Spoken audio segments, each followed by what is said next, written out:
Hello दोस्तों, आप देख रहे हैं फैक्ट पोस्ट और आपके साथ मैं हूं शाहबाज। शो की शुरुआत कर रहे हैं जम्मू कश्मीर की खबर के साथ। उमर अब्दुल्ला के शपथ ग्रहण समारोह को लेकर जो सस्पेंस था अब वो खत्म होता नजर आ रहा है। खबर है कि उमर अब्दुल्ला 16 अक्टूबर को सीएम पद की शपथ लेंगे।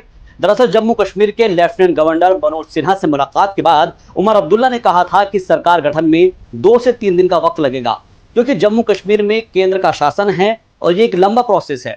लिहाजा लेफ्टिनेंट गवर्नर पहले राष्ट्रपति भवन और फिर गृह मंत्रालय को दस्तावेज भेजेंगे और इसमें 1 से 2 दिन का वक्त या 2 से 3 दिन का वक्त लग सकता है। इसलिए अगर ये पूरा प्रोसेस 15 अक्टूबर से पहले होता है तो फिर 16 अक्टूबर को शपथ ग्रहण समारोह किया जाएगा। ऐसे में जम्मू कश्मीर में उमर अब्दुल्ला सरकार के शपथ ग्रहण समारोह की तैयारियां शुरू हो गई है। खबर आ रही है कि 15 अक्टूबर तक ये प्रोसेस पूरा होने की उम्मीद है, यानी कि 16 अक्टूबर को उमर अब्दुल्ला जम्मू कश्मीर के सीएम पद की शपथ लेंगे।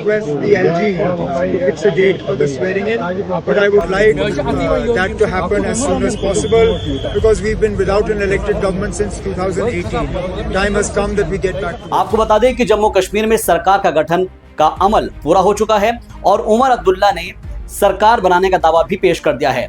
उमर अब्दुल्ला दूसरी बार जम्मू कश्मीर के सीएम पद की शपथ लेंगे, लेकिन इस बार हालात पहले जैसे नहीं हैं। तो मुख्यमंत्री के तौर पर उमर अब्दुल्ला का पहला कार्यकाल 2009 से लेकर 2014 तक रहा था और उस वक्त केंद्र में यूपीए की सरकार थी। लेकिन इस बार हालात बदले हुए हैं, क्योंकि धारा 370 के खात्मे के बाद अब जम्मू कश्मीर पूर्ण राज्य नहीं रहा है।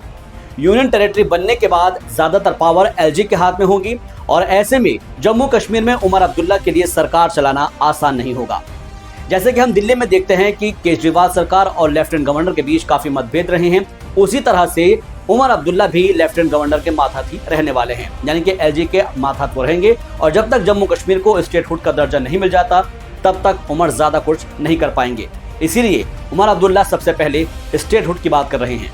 Obviously, there will be two sets of priorities. One is legislative, which will be determined by the members of the Legislative Assembly when the session is called. But the other is government related.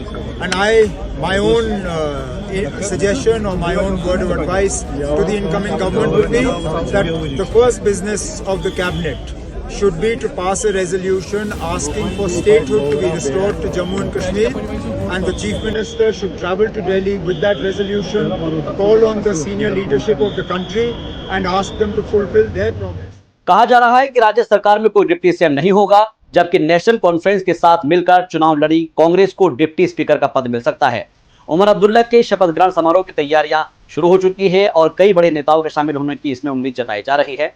लिहाजा अगर 15 अक्टूबर तक कागजी कार्रवाई पूरी हो जाती है तो 16 अक्टूबर को उमर अब्दुल्ला जम्मू कश्मीर के सीएम पद की शपथ लेंगे। अगर आपको ये जानकारी अच्छी लगी है तो वीडियो को लाइक कीजिए।